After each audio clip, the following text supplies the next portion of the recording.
अव्वल अल्लाह नूर पाया कुदरत के सब बंदे एक नूर ते सब जग उपजा कौन भले को बंदे गुरु साहब ने सानू ये सिखाया है ਤੇ ਉਸ ਚੀਜ਼ ਨੂੰ ਜਦੋਂ ਅਸੀਂ ਇੰਪਲੀਮੈਂਟੇਸ਼ਨ ਵੱਲ ਲੈ ਕੇ ਜਾਂਦੇ ਆ ਤਾਂ ਫੀਲ ਹੁੰਦਾ ਕਿ ਵੀ ਇਹ ਵੀ ਸਾਡੇ ਹੀ ਪਰਿਵਾਰਕ ਮੈਂਬਰ ਹੈਗੇ ਆ।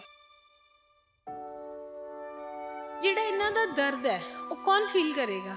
ਜੇ ਅਸੀਂ ਨਹੀਂ ਉਹਨਾਂ ਦੇ ਪਰਿਵਾਰਕ ਮੈਂਬਰ ਹੋ ਗਏ, ਅਸੀਂ ਨਹੀਂ ਫੀਲ ਕਰ ਪਾ ਰਹੇ ਤਾਂ ਹੋਰ ਕੌਣ ਕਰੇਗਾ? ਜ਼ਿੰਦਗੀ ਹੀ ਐਸੀ ਹੈ ਕਿ ਜੇ ਔਕੜਾ ਨਹੀਂ ਹੈ ਤਾਂ ਉਹ ਜ਼ਿੰਦਗੀ ਨਹੀਂ ਹੈ, ਹੈ ਨਾ।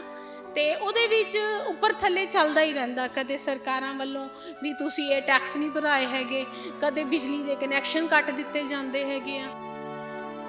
ਇੱਥੇ ਉਹ ਲਾਚਾਰ ਹੈਗੇ ਆ ਜਿਨ੍ਹਾਂ ਦਾ ਕੋਈ ਵੀ ਨਹੀਂ ਹੈ, ਸਿਰ ਤੇ ਛੱਤ ਨਹੀਂ ਹੈ, ਫ੍ਰੀ 'ਚ ਦੇਣੀ ਬਣਦੀ ਸੀ, ਬਟ ਅਸੀਂ ਉਹਨਾਂ ਨੂੰ ਸਪਲਾਈ ਕਰ ਰਹੇ ਹਾਂ ਕਿ ਸਾਡੇ ਬਿੱਲ ਨਾ ਵੱਧ ਕੇ ਆਉਣ, ਹੈ ਨਾ, ਕਟੌਤੀ ਹੋਵੇ। ਉਹ ਕਟੌਤੀ ਤਾਂ ਦੂਰ ਦੀ ਗੱਲ ਹੈ, ਸਾਨੂੰ ਇੰਨੇ ਇੰਨੇ ਲੱਖਾਂ ਦੇ ਬਿੱਲ ਭੇਜ ਰਹੇ ਆ ਬਿਨਾਂ ਅੱਖਾਂ ਬੰਦ ਕੀਤੇ ਹੋਏ।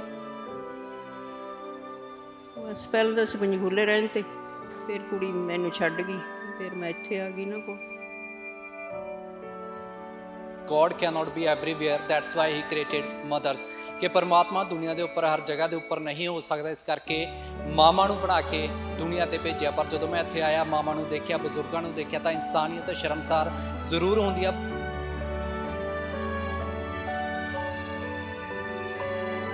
ਜੀ ਨਹੀਂ ਲੱਗਦਾ, ਮੇਰੇ ਘਰ ਦੇ ਮੰਨਦੇ ਨਹੀਂ ਲਿਜਾਣਾ। ਪਾਪਾ ਨੇ ਡਿਵੋਰਸ ਕਰ ਲਿਆ, ਮੰਮੀ ਤੋਂ ਲੱਗ ਗਿਆ, ਮੰਮੀ ਮੰਨਦੇ ਨਹੀਂ ਮੇਰੇ ਘਰ ਦੀ ਜਾਣਾ। ਫਿਰ ਮੈਂ ਇੱਥੇ ਰਹਿਣਾ ਸੋਚ ਰਹੀ, ਮੈਂ ਕਿਹਾ ਚਲ ਮੰਨ ਜੂਗੇ ਲੈ ਜੂਗੇ, ਪਰ ਮੰਨਦੇ ਨਹੀਂ ਉਹ। ਨਿੱਕੇ ਨਿੱਕੇ ਖਾਬ ਮੇਰੀ ਬੇਬੇ ਜੀ ਦੇ ਬਾਬਾ ਜੀ ਪੂਰੇ ਕਰ ਦਿਓ, ਖਾਬਾਂ ਵਿੱਚ ਮੰਗਦੀ ਏ ਤੇਰੀਆਂ ਆਜ਼ਾਦੀਆਂ, ਮੈਂ ਮੰਗਾ ਗਾਵਾਂ ਕੋਲ ਉਹਦੀਆਂ ਏ ਵਾਦੀਆਂ। ਮੰਮੀ ਵੀ ਰੱਖਣਾ ਨਹੀਂ ਚਾਹੁੰਦੇ, ਮੰਮੀ ਆਪਣੀ ਕੁੜੀ ਨਹੀਂ ਸਮਝਦੇ ਮੈਨੂੰ। ਰਹਿਣਾ ਤਾਂ ਚਾਹੁੰਦੇ ਪਰ ਜੀ ਨਹੀਂ ਲੱਗਦਾ, ਪਰ ਫਿਰ ਵੀ ਰਹਿ ਰਿਹਾ ਸੀ। ਇਹ ਤੇ ਬਾਬਾ ਜੀ ਦੇ ਭਰੋਸਾ ਸਾਨੂੰ ਘਰ ਪਹੁੰਚਾਉਣ ਅਰਦਾਸ ਕਰਦੇ ਆ।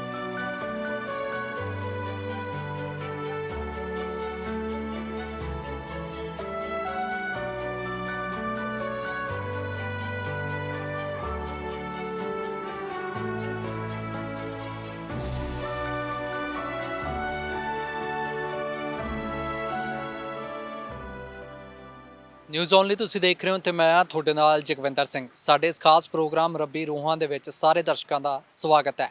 ਇਸ ਪ੍ਰੋਗਰਾਮ ਦੇ ਤਹਿਤ ਅੱਜ ਅਸੀਂ ਇੱਕ NGO ਜਾਂ ਫਿਰ ਮੈਂ ਸੰਸਥਾ ਕਹਿ ਲਾਂ ਉੱਥੇ ਪਹੁੰਚੇ ਹਾਂ, ਜੋ ਕਿ ਕੁਰਾਲੀ ਰੋਡ ਤੇ ਸਥਿਤ ਹੈ। ਮੇਰੇ ਪਿੱਛੇ ਉਹ NGO ਵੀ ਹੈ ਜਿਸ ਦਾ ਨਾਮ ਹੈ ਪ੍ਰਭ ਆਸਰਾ।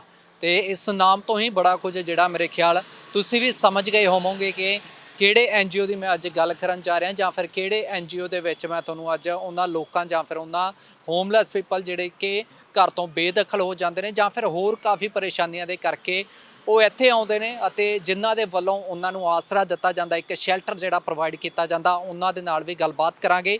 ਪ੍ਰਭ ਆਸਰਾ ਇਹ NGO ਹੈ, ਸੰਸਥਾ ਹੈ ਜਿੱਥੇ 400 450 ਦੇ ਕਰੀਬ ਜਿਹੜੇ ਬੀਬੀਆਂ ਅਤੇ ਬਜ਼ੁਰਗ ਸ਼ਾਮਲ ਨੇ, ਬੱਚੇ ਸ਼ਾਮਲ ਨੇ, ਬੱਚੀਆਂ ਸ਼ਾਮਲ ਨੇ, ਜੋ ਕਿ ਇੱਥੇ ਆਪਣਾ ਜ਼ਿੰਦਗੀ ਜਿਹੜੀ ਬਤੀਤ ਕਰ ਰਹੇ ਨੇ, ਜੀਵਨ ਬਤੀਤ ਕਰ ਰਹੇ ਨੇ। ਤਾਂ ਅੰਦਰ ਚੱਲਦੇ ਆ, ਅੰਦਰ ਚੱਲ ਕੇ ਇਸ NGO ਪ੍ਰਭ ਆਸਰਾ ਦੀ ਦੇਖ ਰੇਖ ਕਰਨ ਵਾਲੇ ਜਿਹੜੇ ਨੇ ਉਹਨਾਂ ਦੇ ਨਾਲ ਵੀ ਗੱਲਬਾਤ ਕਰਾਂਗੇ, ਉਹਨਾਂ ਤੋਂ ਵੀ ਜਾਣਨ ਦੀ ਕੋਸ਼ਿਸ਼ ਕਰਾਂਗੇ ਸੰਸਥਾ ਤੇ ਇਸ NGO ਦੇ ਬਾਰੇ। ਤੇ ਉੱਤੇ ਹੀ ਜਿਹੜੇ ਬੱਚੇ ਬੱਚੀਆਂ ਬਜ਼ੁਰਗ ਜਾਂ ਫਿਰ ਬੀਬੀਆਂ ਇੱਥੇ ਰਹਿ ਰਹੀਆਂ ਨੇ, ਕਿਸ ਤਰ੍ਹਾਂ ਆਪਣਾ ਜੀਵਨ ਬਤੀਤ ਕਰ ਰਹੀਆਂ ਨੇ, ਇਸ ਪ੍ਰੋਗਰਾਮ ਦੇ ਵਿੱਚ ਉਹਨਾਂ ਦੇ ਨਾਲ ਵੀ ਗੱਲਬਾਤ ਕਰਦੇ ਹਾਂ।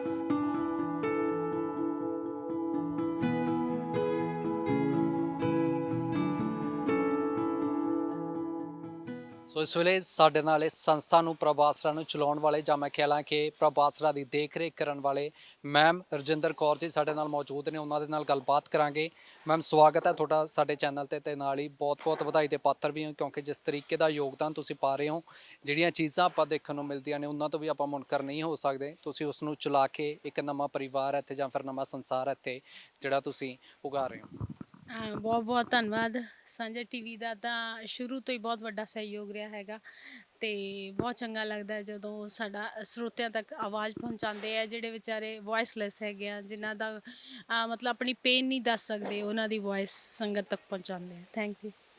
ਮੈਮ ਜੇਕਰ ਅੱਜ ਦੇ ਹਾਲਾਤਾਂ ਦੀ ਗੱਲ ਕਰੀਏ, ਆਪਾਂ ਦੇਖਦੇ ਹਾਂ, ਅਸੀਂ ਵੀ ਬਤੌਰ ਜਦੋਂ ਪੱਤਰਕਾਰੀ ਕਰਦੇ ਹਾਂ, ਕਾਫੀ ਖਬਰਾਂ ਨੇ ਜਿਹੜੀਆਂ ਸਾਹਮਣੇ ਆਉਂਦੀਆਂ ਨੇ। ਤੁਸੀਂ ਇਸ ਸੰਸਥਾ ਨੂੰ ਚਲਾ ਰਹੇ ਹੋ, ਅਕਸਰ ਤੁਹਾਡਾ ਵੀ ਉਹਨਾਂ ਚੀਜ਼ਾਂ ਦੇ ਨਾਲ ਸਾਹਮਣਾ ਹੁੰਦਾ ਰਹਿੰਦਾ। ਕਿਵੇਂ ਲੱਗਦਾ ਜਦੋਂ ਸੈਂਕੜਿਆਂ ਹਜ਼ਾਰਾਂ ਲੋਕਾਂ ਦਾ ਦਰਦ ਤੁਸੀਂ ਨਾਲ ਲੈ ਕੇ ਚੱਲ ਰਹੇ ਹੋ ਤੇ ਉਹਨਾਂ ਦਾ ਦਰਦ ਵੀ ਬਣ ਰਹੇ ਹੋ?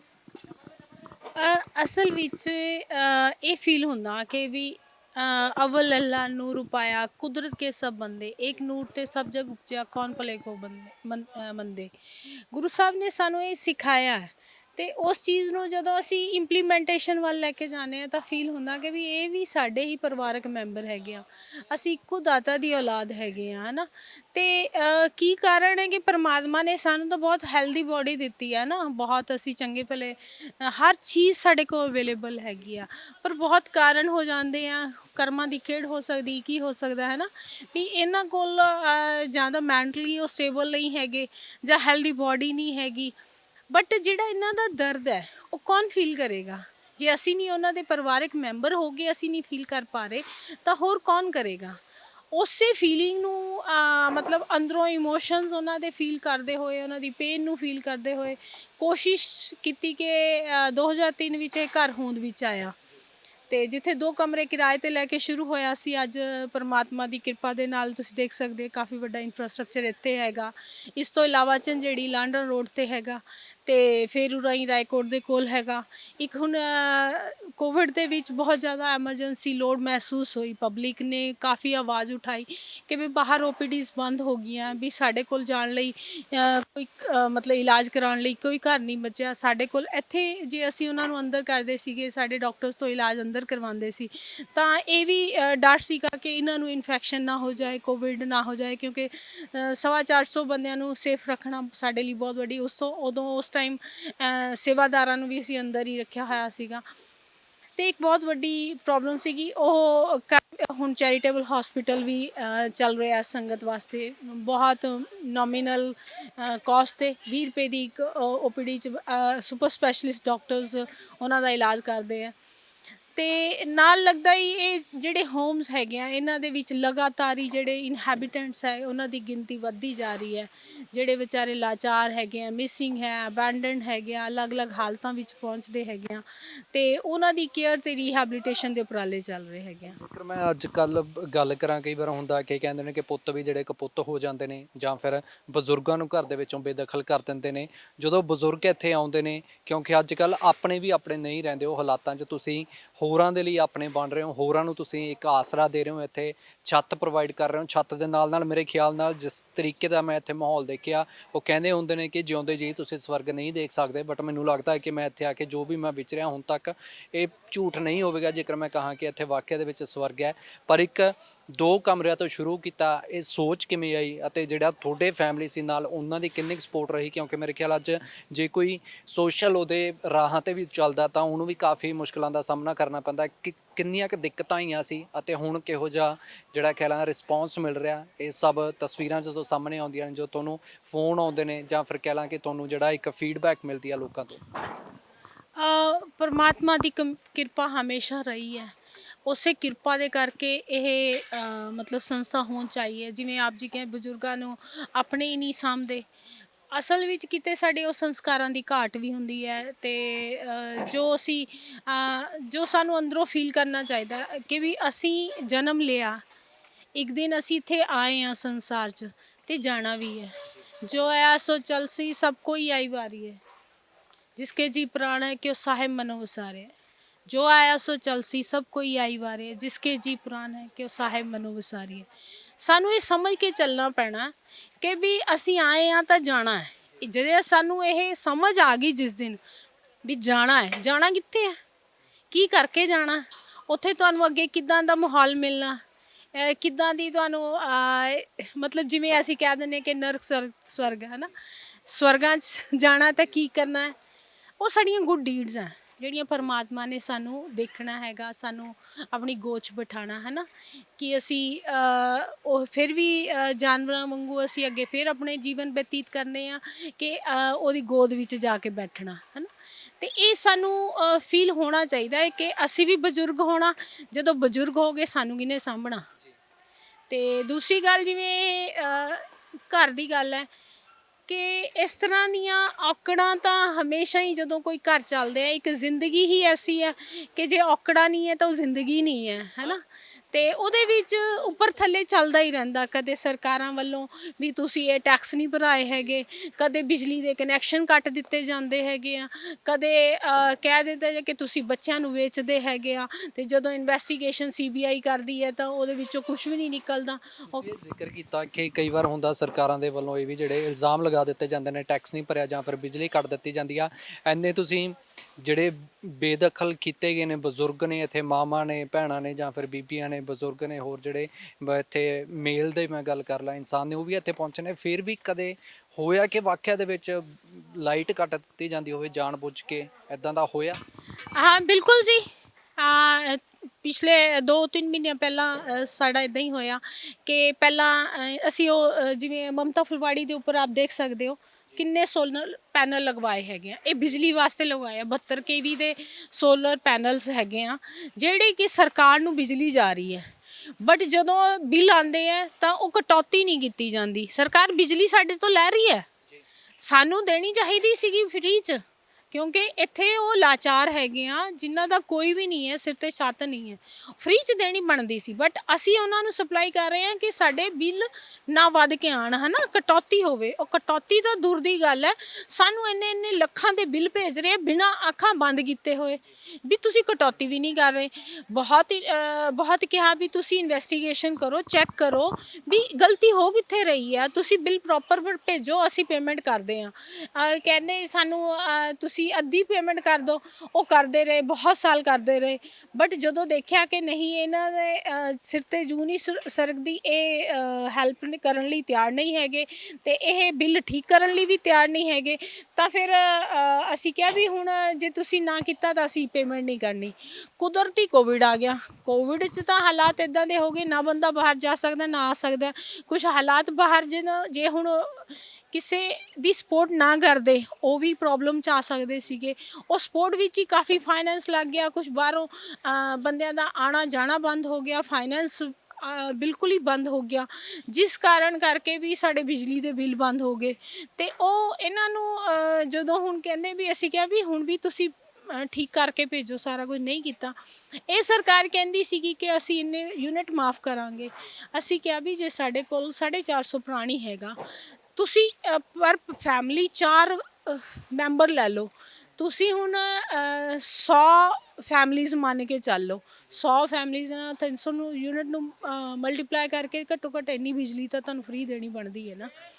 ਤੇ ਜਾਂ ਸਾਡੇ ਬਿਜਲੀ ਦੇ ਬਿੱਲ ਮਾਫ ਕਰ ਦਿਓ, ਬਾਕੀ ਅੱਗੇ ਤੋਂ ਉਸ ਤਰ੍ਹਾਂ ਸ਼ੁਰੂ ਕਰ ਲਾਂਗੇ। ਬਟ ਹਜੇ ਤੱਕ ਉਹ ਤਾਂ ਦੂਰ ਦੀ ਗੱਲ ਹੈ ਕਿ ਉਹਨਾਂ ਨੇ ਕਨੈਕਸ਼ਨ ਹੀ ਕੱਟ ਦਿੱਤੇ। ਅੱਜ ਤੱਕ ਕਿਸੇ ਸਰਕਾਰ ਨੇ ਹੋਰ ਨੇ ਤਾਂ ਨਹੀਂ ਸੀ ਕੀਤਾ, ਲੇਕਿਨ ਕਨੈਕਸ਼ਨ ਹੀ ਕੱਟ ਦਿੱਤੇ ਗਏ।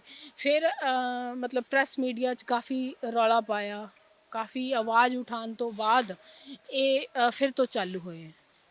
ਇਹ ਗੱਲਾਂ ਤੋਂ ਮੈਂ ਬਚਪਨ ਤੋਂ ਜਿਹੜੇ ਸਤਰਾਂ ਨੇ ਕੁਝ ਸੁਣੀਆਂ ਵੀ ਨੇ, ਤੁਸੀਂ ਵੀ ਸੁਣੀਆਂ ਹੋਣੀਆਂ ਨੇ। ਕਹਿੰਦੇ ਨੇ ਇਨਸਾਨ ਚੰਗਾ ਨਹੀਂ ਕਰਦਾ, ਪਰ ਜੇ ਕੋਈ ਚੰਗਾ ਕਰਨ ਲੱਗਦਾ ਤਾਂ ਉਸ ਦੇ ਵਿੱਚ ਵੀ ਸ਼ਾਇਦ ਅੜਿੱਕਾ ਉਹ ਬਣ ਜਾਂਦਾ।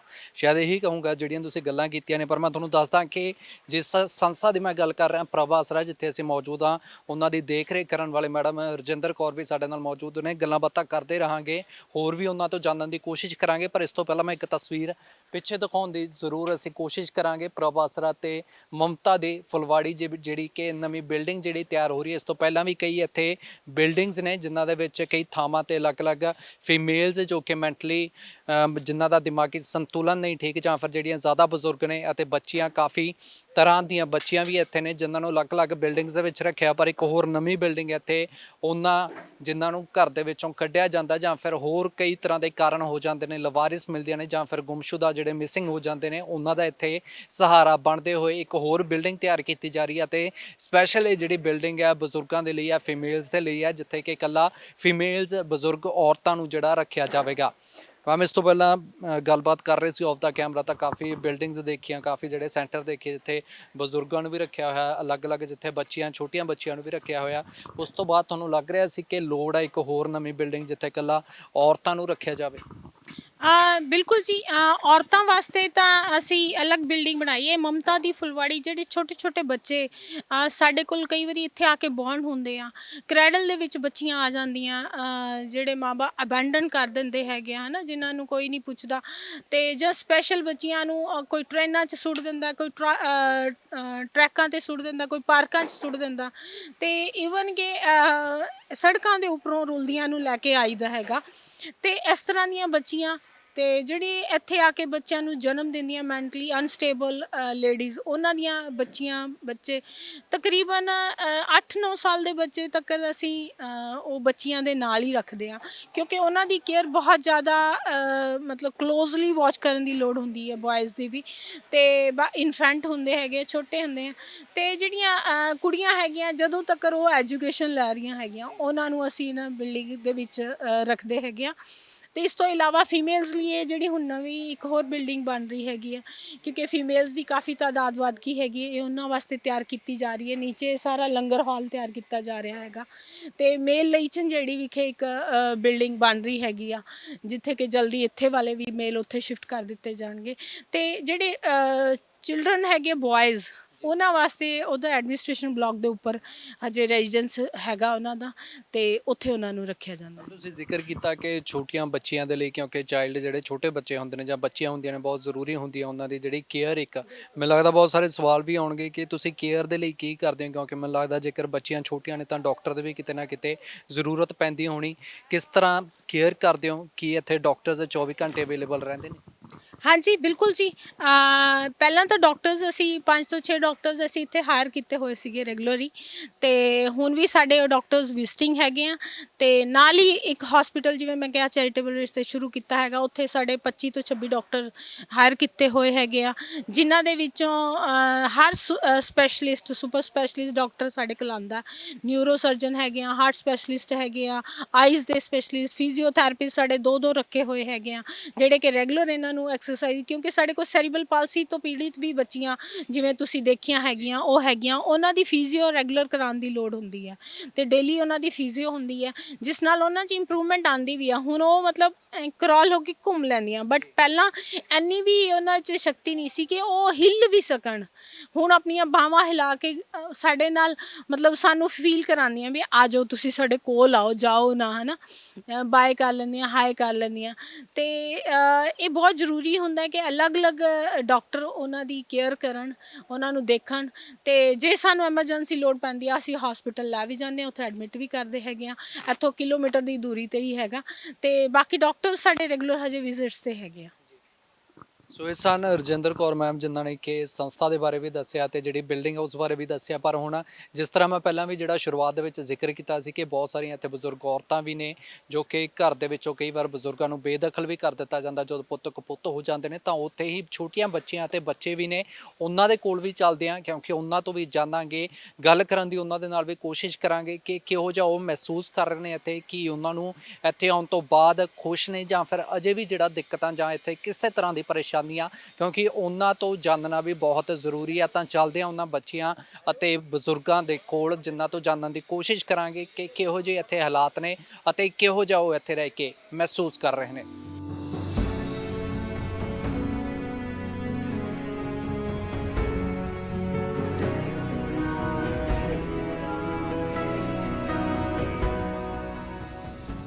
ਚੁੰਮ ਚੁੰਮ ਰੱਖੋ ਨੀਏ ਕਲਗੀ ਜਜਾਰ ਦੀ, ਸੂਈਆਂ ਨਾਲ ਗੁੰਦੋ ਲੜੀ ਹੀਰਿਆਂ ਦੇ ਹਾਰ ਦੀ, ਕੂਲੇ ਕੂਲੇ ਹੱਥਾਂ ਵਿੱਚ ਕਿਰਪਾਨਾਂ ਤੋਰੀਆਂ, ਕੱਲ ਦੀਆਂ ਸਵੇਰ ਦੀਆਂ ਜੋਰੀਆਂ ਨੇ ਤੋਰੀਆਂ, ਜਿਨ੍ਹਾਂ ਦਾ ਵਿਚੋਰਾ ਮੈਂ ਤਾਂ ਪਲ ਨਾ ਸਾਰਦੀ, ਆਂਢ ਗੁਆਂਢ ਜਦੋਂ ਭੱਜ ਕੇ ਨੱਸਦੇ, ਜਿਨ੍ਹਾਂ ਦਾ ਵਿਚੋਰਾ ਮੈਂ ਤਾਂ ਪਲ ਨਾ ਸਾਰਦੀ, ਚੁੰਮ ਚੁੰਮ ਰੱਖੋ ਨੀ ਕਲਗੀ ਦੇਖ। ਕਿੱਥੋਂ ਸੁਣਿਆ ਤੁਸੀਂ ਇਹ ਹੈਂ? ਗਾਣਾ? ਇਹ ਬ੍ਰੇਜ਼ਿਲ ਹਾਂ। ਕਿੰਨਾ ਸਮਾਂ ਪਹਿਲਾਂ ਸੁਣਿਆ ਸੀ? ਹੈਂ? ਕਿੰਨਾ ਸਮਾਂ ਪਹਿਲਾਂ ਸੁਣਿਆ ਸੀ? ਇਹ 84 ਦੇ ਡੰਗਾ ਵਿੱਚ। ਯਾਦ ਰੱਖਿਆ ਹੁਣ ਤੱਕ? ਹਾਂ। ਭੁੱਲੇ ਨਹੀਂ ਤੁਸੀਂ? ਰਾਤਾਂ ਲੰਬੀਆਂ ਤੇ ਰਸਤਾ ਪਹਾੜ ਦਾ, ਸੱਸਾ ਨਦੀ ਤੇ ਵਿਛੋਰਾ ਪੈ ਗਿਆ, ਰਾਤ ਨੇਰੀ ਬਿਜਲੀ ਕਰਕੇ ਉਸ ਵੇਲੇ ਸੁਣ ਲੋ ਹਾਲ ਜੀ, ਨੰਗਲ ਨਗਰ ਗਿਆ ਵੇ ਨੰਗਰ ਨਾਲ ਭੰਬੋਰ ਸਾਹਿਬ ਹੈ ਉੱਥੇ ਰਹੇ ਗਾਣ ਕਿੰਨੇ ਕ ਗਾਣੇ ਆਉਂਦੇ ਨੇ ਬਹੁਤ ਆਉਂਦੇ ਅਕਸਰ ਗਾਣੇ ਗਾਉਂਦੇ ਇੰਨੇ ਰਹਿੰਦੇ ਆਉਂਦੇ। ਹੋ ਇੱਥੇ ਹੈਂ ਗਾਉਂਦੇ ਰਹਿੰਦੇ ਹੋ ਅਕਸਰ ਇੱਥੇ ਵੈਸੇ ਹੀ ਉਹ ਮਿੱਤਰ ਪਿਆਰੇ ਨੂੰ ਸਾਡਾ ਹਾਲ ਮਰੀਦਾਂ ਦਾ ਕਹਿਣਾ ਉਹ ਮਿੱਤਰ ਪਿਆਰੇ ਨੂੰ ਦੁੱਧ ਪੀਣ ਰੋਗ ਅਜਾਇਨ ਹੋਟਨ ਸੂਦ ਸਰਾਈ ਖੰਜਰਾ ਪਿਆਲਾ ਵਿੰਗ ਖਸਾਈਆਂ ਦਾ ਸੈਨਾ ਮਿੱਤਰ ਪਿਆ ਯਾਲੇ ਦਾ ਸਾਨੂੰ ਸੱਤ ਚੰਗਾ ਫਟ ਕੇ ਲਿਆਂਦਾ ਰਹਿਣਾ ਮਿੱਤਰ ਪਿਆਰੇ ਨੂੰ ਦੇਖੋ ਕਿੰਨਾ ਸਮਾਂ ਹੋ ਗਿਆ ਬਾਪੂ ਜੀ ਇੱਥੇ ਮੈਨੂੰ ਆਂਦੇ ਕਾਫੀ ਚਿਰ ਹੋ ਗਿਆ ਮੈਨੂੰ ਆਏ ਨੂੰ। ਦਿਲ ਲੱਗਿਆ ਹੋਇਆ ਹੈ? ਨਾ ਦਿਲ ਕਾਦਾ ਆਪਣੇ ਘਰ ਵਰਗੀ ਮੋਹ ਨਹੀਂ ਨਾ ਨਹੀਂ ਫੇਰ ਵੀ ਇਹ ਕਰ ਨਹੀਂ ਲੱਗਦਾ ਇਹ ਵੀ ਘਰ ਹੀ ਹੈ ਰੁੱਖੀ ਸੁੱਖੀ ਖਾ ਕੇ ਠੰਡਾ ਪਾਣੀ ਪੀਣਾ ਆਸ ਬਗਾਨੀਆਂ ਘਰ ਠੀਕ ਹੈ ਤੁਸੀਂ ਕਿਹੜੀ ਜਗ੍ਹਾ ਤੋਂ ਆਏ ਮੈਂ ਸੰਗਰੂਰ ਤੋਂ ਹਾਂ ਜੀ। ਸੰਗਰੂਰ ਸੰਗਰੂਰ ਸਰਾਂਡੇ ਵਾਲਾ ਹਾਂਜੀ ਪਟਿਆਲੇ ਤੋਂ ਹਾਂ ਪਟਿਆਲੇ ਵੱਲ ਮੈਂ ਦੇਖਿਆ ਵਾ ਸੰਗਰੂਰ ਗਿਆ ਗਏ ਹੋ ਤੁਸੀਂ ਹੋਰ ਕਿਆ ਵਾ ਲੁਧਿਆਣੇ ਜਿਹੜੀਆਂ ਬੱਸਾਂ ਜਾਂਦੀਆਂ ਪਟਿਆਲੇ ਉਹ ਸੰਗਰੂਰ ਹੋ ਕੇ ਜਾਂਦੀਆਂ ਦੋ ਬੱਸਾਂ ਜਾਂਦੀਆਂ ਇੱਕ ਆਂਦੇ ਇੱਕ ਜਾਂਦੀ ਕਿਹਦੀ ਜਗ੍ਹਾ ਨਹੀਂ ਦੇਖਿਆ ਬਰੇਲੀ ਦੇਖਿਆ ਇੱਧਰ ਊਨਾ ਹਿਮਾਚਲ ਸਾਰੇ ਪਾਸੇ ਚਿੰਤਪੁਰਨੀ ਸਾਰੇ ਪਾਸੇ ਘੁੰਮਾ ਪਿਆ ਬਰੇਲੀ ਸਾਰੇ ਕਿਤੇ ਘੁੰਮੇ ਹੋ ਹਾਂ ਇੱਥੇ ਕੋਈ ਪਰੇਸ਼ਾਨੀ ਤਾਂ ਨਹੀਂ ਤੁਹਾਨੂੰ ਪਰੇਸ਼ਾਨੀ ਵੀ ਹੈ ਵੀ ਨਹੀਂ ਵੀ ਹੈ ਦੋ ਗੱਲਾਂ ਠੀਕ ਕਾਦੀ ਪਰੇਸ਼ਾਨੀ ਦੇਖ ਹੁਣ ਤੁਹਾਡੀ ਇੱਕ ਵਾਰ ਤੁਸੀਂ ਬਾਹਰ ਜਾਓਗੇ ਆਸਟ੍ਰੇਲੀਆ ਦੋਨੇ ਉਹ ਵੀ ਜਾਓਗੇ ਤੂੰ ਸੰਗਰੂਰ ਮੈਂ ਗਿਆ ਵਾ ਕਿੰਨੀ ਵਾਰ ਸੰਗਰੂਰ ਰਿਸ਼ਤੇਦਾਰ ਰਹਿੰਦੇ ਨੇ ਉੱਥੇ ਲੰਗੂ ਵਾਲੀ ਵੀ ਆਂਦਾ ਲੰਗੋ ਵਾਲੀ ਆਂਦਾ ਤੇ ਉਧਰ ਦੇ ਵੀ ਬਠਿੰਡਾ ਆਂਦਾ ਇੱਧਰ ਵੀ ਆਂਦਾ ਲੁਧਿਆਣੇ ਵਿੱਚ ਵੀ ਬਠਿੰਡਾ ਆਂਦਾ ਸੰਗਰੂਰ ਵਾਲੇ ਪਾਸੇ ਹੁੰਦੀ ਆ ਹਾਂ ਸੰਗਰੂਰ ਵੀ ਆਂਦਾ ਕਿੰਨੀ ਵਾਰ ਗਏ ਹੋ ਸੰਗਰੂਰ 10 ਵਾਰੀ 10 ਵਾਰੀ ਕੋਈ ਰਿਸ਼ਤੇਦਾਰ ਰਹਿੰਦੇ ਆ ਨਾ ਇਹਦੇ ਸਰਦਾਰ ਬਠਿੰਡੇ ਆ ਬਠਿੰਡੇ ਰਿਸ਼ਤੇ ਦੇ ਗੁਜ਼ਰਦੇ ਹੁੰਦੇ ਸੀ ਹਾਂ ਤੇ ਇੱਧਰ ਬਰੇਲੀ ਆ ਬਰੇਲੀ ਵੀ ਗਿਆ ਮੈਂ ਤੇ ਮੱਧ ਪ੍ਰਦੇਸ਼ ਸਾਰੇ ਬਾਰੇ ਘੁੰਮਿਆ ਉਧਰ ਵੀ ਗਿਆ ਹਾਂ ਐਮਪੀ ਮੱਧਿਆ ਮਨੀ ਕਦੇ ਵੀ ਗਿਆ ਮੈਂ ਮਨੀ ਕਦੇ ਨਹੀਂ ਇੱਧਰ ਉੱਧਰ ਗਿਆ ਮੈਂ ਹੁਣ ਦਿਲ ਕਰਦਾ ਵੀ ਸੰਗਰੂਰ ਜਾਵਾਂ ਨਾ ਹੁਣ ਨਹੀਂ। ਨਹੀਂ ਕਰਦਾ ਹੁਣ ਲੁਧਿਆਣੇ ਦਿਲ ਕਰਦਾ ਵੀ ਜਾਵਾਂ ਲੁਧਿਆਣੇ ਦਿਲ ਕਰਦਾ ਕੋਈ ਰਹਿੰਦਾ ਲੁਧਿਆਣੇ ਆਪਣਾ ਕੋਈ? ਮੇਰੀਆਂ ਭਾਂਜੀਆਂ ਤਿੰਨ ਭਾਂਜੀਆਂ ਦੋ ਭਾਂਜੇ ਤੱਕ ਦੀ ਦੁਕਾਨਾਂ ਹੈ ਆਪਣੀਆਂ ਉਹ ਇੱਥੇ ਆਉਂਦੀਆਂ ਨੇ ਮਿਲਣ ਉਹ ਤੁਹਾਨੂੰ ਨਹੀਂ ਜਦ ਮੈਂ ਬਿਮਾਰ ਹੋ ਗਿਆ ਉਹਨਾਂ ਨੂੰ ਕੀ ਪਤਾ ਮੇਰੇ ਕੋਲ ਕਾਪੀ ਵੀ ਹੈ ਨਹੀਂ ਲੁਧਿਆਣੇ ਦੀ ਨਹੀਂ ਉਹਨਾਂ ਨੂੰ ਪਤਾ ਤੁਸੀਂ ਇੱਥੇ ਰਹਿ ਰਹੇ ਨਾ ਉਹਨਾਂ ਨੂੰ ਕੁਝ ਨਹੀਂ ਪਤਾ ਨਾ। ਤੁਹਾਡੀ ਕਿਸਮਤ ਖੁੱਲ ਜਾਣੀ ਅੱਜ ਦਰਸ਼ਨ ਹੋ ਗਏ ਲੱਖਾਂ ਨਾਲ ਖੇਲੋਗੇ ਸੰਗਰੂਰ ਵੇ ਆਪਣੀ ਗੱਡੀ ਲੈ ਆਏ ਹੁਣ ਹਾਂਜੀ ਗੱਡੀ ਏਦਾਂ ਨਹੀਂ ਗੱਡੀ 'ਚ ਬੈਠਾ ਨਹੀਂ ਸਾਨੂੰ ਵੀ ਆਪਣੀ ਰਿਸ਼ਤੇਦਾਰੀ ਹੈ ਸਾਨੂੰ ਵੀ ਮੇਰੇ ਨਾਨਕੇ ਬਰਸੀ ਵੀ ਹੈ ਨਾਨਕੇ ਸਾਰੇ ਪਾਸੇ ਆਪਣੇ ਨਹੀਂ ਹੁਣ ਦਿਲ ਕਰਦਾ ਵੀ ਉਹਨਾਂ ਭਾਣਜਿਆਂ ਨੂੰ ਮਿਲੀਏ ਜਿਹੜੇ ਲੁਧਿਆਣੇ ਰਹਿੰਦੇ ਦਿਲ ਕਰਦਾ ਕਦੋਂ ਜਾਣਾ ਫਿਰ ਮਿਲਣ ਜਦ ਦੇਖਾਂ ਜਦ ਮਰੇ ਜਾਊਂਗਾ ਜਦ ਜਿੰਦੇ ਉਹ ਨਹੀਂ ਆਈਆਂ ਤੁਹਾਨੂੰ ਮਿਲਣ ਨਾ ਤਿੰਨ ਹੈ ਇੰਨਾ ਚੋਂ ਇੱਕ ਵੀ ਨਹੀਂ ਆਈ ਨਾ ਉਹਨਾਂ ਨੂੰ ਪਤਾ ਇੱਕ ਹੈਗੀ ਕਾਲਕਾ ਰੋਡ ਨਹੀਂ ਰਾਜਪੁਰਾ ਇੱਕ ਉੱਥੇ ਰਹਿੰਦੀ ਹੈ ਇੱਕ ਉੱਧਰ ਰਹਿੰਦੀ ਹੈ ਦੋ ਲੁਧਿਆਣੇ ਰਹਿੰਦੀਆਂ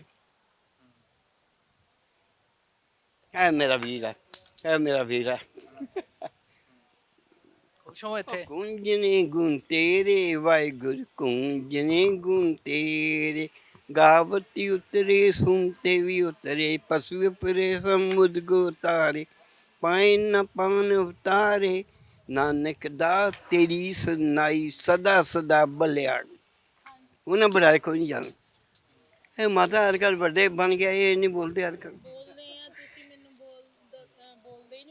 ਮੈਂ ਬੋਲਾਂਗੇ ਤੁਹਾਡੇ ਨਾਲ ਬੋਲੂੰਗਾ ਆਸ਼ੀਰਵਾਦ ਦੇਣਾ ਭਾਈ ਹੋਰ ਕਿਦਾਂ ਠੀਕ ਠਾਕ ਉਹ ਠੀਕ ਨਹੀਂ ਹੈ ਠੀਕ ਵੀ ਹੈ ਹਾਲਤ ਵਿਗੜੀ ਜਾਂਦੀ ਨਾ ਹਾਲਤ ਕੀ ਕਹਿੰਦੀ ਹੈ ਹਾਲਤ ਹਾਲਤ ਕਿ ਲੈ ਆਪਰੇਸ਼ਨ ਕਰਾ ਲਈਏ ਨਾ ਇਹ ਨਹੀਂ ਮੈਂ ਕੰਮ ਕਰਦਾ ਇੱਕ ਕਰਾਇਆ ਤੂੰ ਨਹੀਂ ਕਟਾਤੀ ਮੈਂ ਤਾਂ ਆਪਣੀ ਤੂੰ ਵੀ ਕਟਾਤੀ ਨਾ ਤਾਂ ਹੀ ਠੀਕ ਹੋਵੋਗੇ ਜੇ ਆਪਰੇਸ਼ਨ ਹੋਊਗਾ। ਨਾ ਨਾ ਹੁਣ ਨਹੀਂ, ਨਾ ਹੁਣ ਨਹੀਂ ਹੋ ਹੋਰ ਪਰੇਸ਼ਾਨ ਕਰਵਾਉਣਾ ਨਹੀਂ, ਆਪਰੇਸ਼ਨ ਨਹੀਂ ਨਾ ਪਰੇਸ਼ਾਨ ਨਹੀਂ ਕਰ ਕਰਦਾ ਤਾਂ ਦਿੱਕਤ ਹੁੰਦੀ ਹੁਣ। ਹਾਂ ਨਾ ਜਿਗਰ ਦੀ ਨੀਂਦ ਨਹੀਂ ਆਉਂਦੀ ਤੇਰਾ ਵੀ ਨੀਂਦ ਨਹੀਂ ਆਈ ਹੁਣ ਨੀਂਦ ਨਹੀਂ ਆ ਰਹੀ। ਨਾ ਬਿਲਕੁਲ ਆਪੇ ਨਾ ਨੀਂਦ ਆਉਂਦੀ ਡਾਕਟਰ ਨੇ ਤੈਨੂੰ ਦੱਸਿਆ? ਨਾ ਨਾ ਮੈਂ ਦਵਾਈ ਨਾਲ ਨਹੀਂ ਉਹ ਵੈਸੇ ਨਹੀਂ ਆਉਂਦੀ ਨਹੀਂ ਫਿਰ ਉਹ ਆਪਾਂ ਦਵਾਈ ਲੈ ਲਾਂਗੇ ਨਾ। ਹਾਂ ਨਾ ਵਾਹਿਗੁਰੂ ਵਾਹਿਗੁਰੂ ਮੈਂ ਕਰਨਾ ਸਤਿਨਾਮ ਕਰਦਾ ਵਾਹਿਗੁਰੂ ਕਰਦਾ ਮੱਥੇ ਤੂੰ ਲਾਏਗਾ ਠੀਕ ਹੈ ਨਾ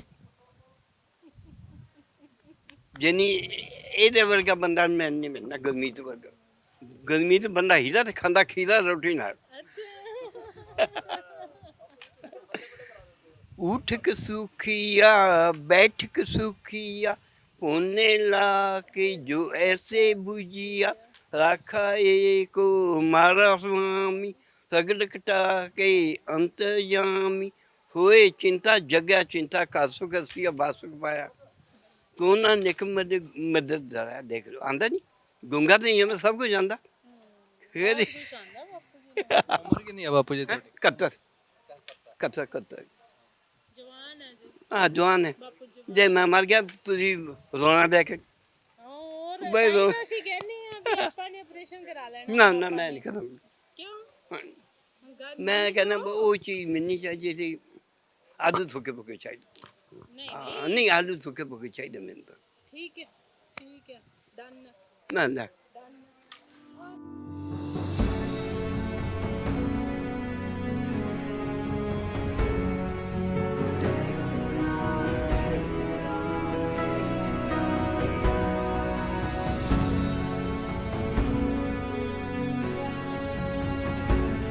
ਤਾਂ ਜਿਸ ਤਰ੍ਹਾਂ ਮੈਂ ਦੱਸਿਆ ਸੀ ਕਿ ਬੱਚੇ ਜਿਹੜੇ ਇੱਥੇ ਵੱਡੀ ਗਿਣਤੀ ਦੇ ਵਿੱਚ ਇਸ ਸੰਸਥਾ ਦੇ ਵਿੱਚ ਪੜ੍ਹ ਵੀ ਰਹੇ ਨੇ ਤਾਂ ਉੱਥੇ ਹੀ ਇੱਥੇ ਆਪਣਾ ਜੀਵਨ ਵੀ ਬਤੀਤ ਕਰ ਰਹੇ ਨੇ। ਅੰਦਰ ਲੈ ਕੇ ਤੁਹਾਨੂੰ ਚੱਲਾਂਗੇ ਜਿੱਥੇ ਕਿ ਬੱਚੇ ਜਿਹੜੇ ਪਹਿਲਾਂ ਸਕੂਲ ਗਏ ਹੋਏ ਸੀ ਪਰ ਉਸ ਤੋਂ ਬਾਅਦ ਹੁਣ ਇੱਥੇ ਆ ਕੇ ਖੇਡ ਰਹੇ ਨੇ, ਕਿਉਂਕਿ ਅਕਸਰ ਇੱਥੇ ਸ਼ਾਮ ਨੂੰ ਜਿਹੜਾ ਉਹਨਾਂ ਨੂੰ ਖੇਡਣ ਦਾ ਸਮਾਂ ਵੀ ਦਿੱਤਾ ਜਾਂਦਾ। ਤੁਸੀਂ ਤਸਵੀਰਾਂ ਦੇ ਵਿੱਚ ਦੇਖ ਸਕਦੇ ਹੋ ਕਿ ਜਿਹੜੇ ਬੱਚੇ ਨੇ ਜਾਂ ਬੱਚੀਆਂ ਨੇ ਇੱਥੇ ਆਪਣਾ ਜਿਹੜਾ ਸਮਾਂ ਲੰਘਾ ਰਹੇ ਨੇ, ਮਨੋਰੰਜਨ ਖੇਡਾਂ ਦੇ ਜ਼ਰੀਏ ਆਪਣਾ ਕਰ ਰਹੇ ਨੇ। ਵੱਖ-ਵੱਖ ਖੇਡਾਂ ਦੇ ਤਹਿਤ ਉਹ ਆਪਣਾ ਇੱਥੇ ਇੰਜੋਏ ਜਿਹੜਾ ਟਾਈਮ ਨੂੰ ਲੰਘਾ ਰਹੇ ਨੇ ਹੱਸ ਕੇ। ਹਾਲਾਂਕਿ ਕਿਸਮਤ ਖੇਲਾਂ ਤਾਂ ਕਿਸਮਤ ਨੇ ਜੋ ਕੁਝ ਉਹਨਾਂ ਦੀ ਜ਼ਿੰਦਗੀ ਦੇ ਵਿੱਚ ਲਿਖਿਆ ਸੀ, ਪਰ ਉਹਨਾਂ ਨੇ ਫਿਰ ਵੀ ਇੱਥੇ ਆ ਕੇ ਕਦੇ ਉਹ ਸਭ ਮਹਿਸੂਸ ਨਹੀਂ ਕੀਤਾ ਜੋ ਕਿਸਮਤ ਨੇ ਉਹਨਾਂ ਦੇ ਸੱਟ ਮਾਰੀ ਹੈ। ਇੱਥੇ ਜ਼ਰੂਰ ਜਿਹੜੀਆਂ ਬੱਚੇ ਜਾਂ ਫਿਰ ਬੱਚੀਆਂ ਨੇ ਉਹਨਾਂ ਦੇ ਨਾਲ ਵੀ ਗੱਲਬਾਤ ਕਰਾਂਗੇ, ਕਿਉਂਕਿ ਉਹਨਾਂ ਤੋਂ ਜਾਣਨਾ ਬਹੁਤ ਜ਼ਰੂਰੀ ਹੈ ਕਿ ਕਿਸ ਤਰੀਕੇ ਦੇ ਨਾਲ ਉਹ ਇੱਥੇ ਆਪਣਾ ਜੀਵਨ ਜਿਹੜਾ ਬਤੀਤ ਕਰ ਰਹੇ ਨੇ। ਬੇਟੇ ਕੀ ਨਾਮ? ਮੇਰਾ ਨਾਮ ਗੁਰਲੀਨ ਕੌਰ ਹੈ। ਕਿੰਨੇ ਟਾਈਮ ਤੋਂ ਰਹਿ ਰਹੇ ਹੋ ਇੱਥੇ? ਮੈਂ ਪਿਛਲੇ 4 ਸਾਲੋਂ ਤੋਂ ਰਹਿ ਰਹੀ ਹਾਂ। 4 ਸਾਲ। ਹਾਂਜੀ ਖੁਸ਼ ਹੋ ਇੱਥੇ ਹਾਂਜੀ ਕਿ ਹੁਣ ਖੇਡਣ ਦਾ ਸਮਾਂ ਹੈ? ਹਾਂਜੀ ਡੇਲੀ ਖੇਡਦੇ ਹੋ? ਹਾਂਜੀ ਸਕੂਲ ਜਾਂਦੇ ਹੋ? ਹਾਂਜੀ ਡੇਲੀ ਜਾਂਦੇ ਹੋ? ਹਾਂਜੀ ਤੇ ਕੋਈ ਇੱਥੇ ਪਰੇਸ਼ਾਨੀ ਦਿੱਕਤ ਤਾਂ ਨਹੀਂ ਨਾ ਕਦੇ ਵੀ ਨਹੀਂ ਆਈ? ਨਹੀਂ ਸੋ ਹੋਰ ਵੀ ਇੱਥੇ ਬੱਚੀਆਂ ਨੇ ਉਹਨਾਂ ਦੇ ਨਾਲ ਵੀ ਗੱਲਬਾਤ ਕਰਾਂਗੇ। ਬੇਟੇ ਕੀ ਨਾਮ? ਮੇਰਾ ਨਾਮ ਮੀਰਾ ਹੈ। ਤੁਸੀਂ ਕਿਹੜੀ ਕਲਾਸ 'ਚ? +1 ਨਾਨ ਮੈਡੀਕਲ, ਨਾਨ ਮੈਡੀਕਲ ਕਰ ਰਹੇ ਹੋ? ਕਿੱਥੇ ਕਰ ਰਹੇ ਹੋ? ਕਿਹੜੇ? Government girl senior secondary school Kurali. Non medical 'ਚ ਇੰਟਰਸਟ ਹੈ? ਕੀ ਬਣਨਾ ਵੱਡੇ ਹੋ ਕੇ? ਮੈਂ ਨੇਵੀ ਚ ਜਾਣਾ। ਨੇਵੀ 'ਚ ਜਾਣਾ? ਪੜ੍ਹਦੇ ਹੁੰਦੇ ਹੋ ਫਿਰ ਸਕੂਲ ਤੋਂ ਆ ਕੇ? ਸਕੂਲ ਤੋਂ ਆ ਕੇ ਪੜ੍ਹਨ ਦਾ ਟਾਈਮ ਅਲੱਗ ਹੈ, ਖੇਲਣ ਦਾ ਟਾਈਮ ਅਲੱਗ ਹੈ। ਪੜ੍ਹਦੇ ਵੀ ਹੋ ਖੇਡਦੇ ਵੀ? ਹਾਂਜੀ ਡੇਲੀ ਪੜ੍ਹਦੇ ਖੇਡਦੇ? ਹਾਂਜੀ ਡੇਲੀ, ਮਤਲਬ ਕਿ ਰਾਤ ਨੂੰ ਵੀ ਆਪਣੀ ਕਲਾਸਿਸ ਲਗਾ ਲੈਂਦੇ ਆ, ਮਤਲਬ ਕਿ ਆਪਣਾ ਟਾਈਮ ਕੱਢ ਕੇ ਜਦ ਟਾਈਮ ਮਿਲਦਾ ਜਦ ਉਸੇ ਟਾਈਮ ਪੜ੍ਹਨ ਬੈਠਦੇ। ਇੱਥੇ ਦੋਸਤ ਬਣੇ ਤੁਹਾਡੇ? ਹਾਂਜੀ ਸਾਰੇ ਦੋਸਤ ਹੈ। ਸਾਰੇ ਦੋਸਤ? ਕਿੰਨਾ ਟਾਈਮ ਹੋ ਗਿਆ ਇੱਥੇ? ਮੈਨੂੰ ਪਿਛਲੇ 8 ਸਾਲ ਤੋਂ ਮੈਂ ਉਰੇ ਰਹਿ ਰਹੀ ਹਾਂ। ਪਿਛਲੇ 8 ਸਾਲਾਂ ਤੋਂ ਰਹਿ ਰਹੇ ਹੋ? ਕੋਈ ਦਿੱਕਤ ਪਰੇਸ਼ਾਨੀ ਤਾਂ ਨਹੀਂ ਹੈ? ਨਹੀਂ ਜੀ ਲੱਗਿਆ ਹੋਇਆ? ਹਾਂਜੀ ਖੁਸ਼ ਹੋ ਜ਼ਿੰਦਗੀ ਦੇ ਵਿੱਚ? ਹਾਂਜੀ ਸੋ ਇਹ ਬੱਚੇ ਮੈਨੂੰ ਲੱਗਦਾ ਬਹੁਤ ਵੱਡੀਆਂ ਉਦਾਹਰਨਾਂ ਨੇ ਉਹਨਾਂ ਲੋਕਾਂ ਦੇ ਲਈ ਜੋ ਕਿ ਸਭ ਕੁਝ ਹੋਣ ਦੇ ਬਾਵਜੂਦ ਵੀ ਜਿਹੜਾ ਆਪਣਾ ਹੌਸਲਾ ਹਾਰ ਕੇ ਬੈਠ ਜਾਂਦੇ ਨੇ। ਪਰ ਇਹ ਬੱਚੇ ਨੇ ਜਿਨ੍ਹਾਂ ਨੇ ਕਿਸਮਤ ਨੇ ਜੋ ਕੁਝ ਉਹਨਾਂ ਦੀ ਜ਼ਿੰਦਗੀ ਦੇ ਵਿੱਚ ਲਿਖਿਆ ਸੀ, ਪਰ ਉਸ ਤੋਂ ਬਾਅਦ ਵੀ ਕਿਤੇ ਨਾ ਕਿਤੇ ਖੁਸ਼ ਨੇ। ਇੱਥੇ ਹੋਰ ਵੀ ਇੱਕ ਬੱਚਾ ਉਹਨਾਂ ਦੇ ਨਾਲ ਵੀ ਗੱਲਬਾਤ ਜ਼ਰੂਰ ਕਰਨ ਦੀ ਕੋਸ਼ਿਸ਼ ਕਰਾਂਗੇ। ਜਸਨੂਰ ਗੱਲ ਹੈਲੋ, ਕੀ ਨਾਮ ਹੈ? ਨੂਰ ਨੂਰ। ਕੀ ਖੇਡ ਰਹੇ ਹੋ ਇੱਥੇ? ਖੇਡਣ ਆਏ ਹੋ? ਕੀ ਖੇਡ ਰਹੇ ਹੋ? ਬਹੁਤ ਬਾਲ? ਕਿੰਨਾ ਟਾਈਮ ਹੋ ਗਿਆ ਇੱਥੇ? ਪੜ੍ਹਦੇ ਵੀ ਹੋ? ਕਿਉਂ? ਖੇਡਣਾ ਚੰਗਾ ਲੱਗਦਾ, ਪੜ੍ਹਨਾ ਨਹੀਂ ਚੰਗਾ ਲੱਗਦਾ? ਦਿਲ ਲੱਗਿਆ ਹੋਇਆ ਇੱਥੇ? ਲੱਗਿਆ ਹੋਇਆ? ਕੋਈ ਇੱਥੇ ਦੋਸਤ ਬਣੇ ਤੁਹਾਡੇ? ਕੌਣ ਨੇ? ਉਹ ਦੋਸਤ ਆ ਤੁਹਾਡਾ, ਬੁਲਾਓ ਉਹਨੂੰ।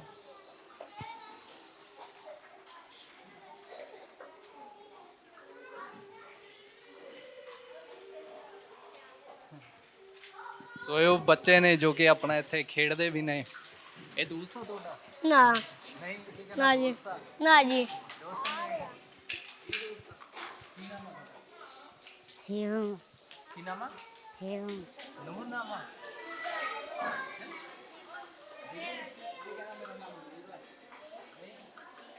ਇਹ ਦੋਸਤ ਆ ਤੁਹਾਡਾ? ਡੇਲੀ ਖੇਡਦੇ ਹੋ ਇਹਨਾਂ ਨਾਲ? ਖੁਸ਼ ਹੋ? ਸੋ ਇਹ ਬੜੇ ਪਿਆਰੇ ਬੱਚੇ ਨੇ ਜੋ ਖੇਡਦੇ ਵੀ ਨੇ, ਪੜ੍ਹਦੇ ਵੀ ਨੇ ਅਤੇ ਇੱਥੇ ਆਪਣਾ ਜੀਵਨ ਜਿਹੜਾ ਜ਼ਿੰਦਗੀ ਬਤੀਤ ਵੀ ਕਰ ਰਹੇ ਨੇ, ਨਾਲ ਨਾਲ ਪੜ੍ਹਾਈ ਦੇ ਨਾਲ ਨਾਲ ਖੇਡਣ ਲਈ ਵੀ ਸਮਾਂ ਕੱਢਦੇ ਨੇ।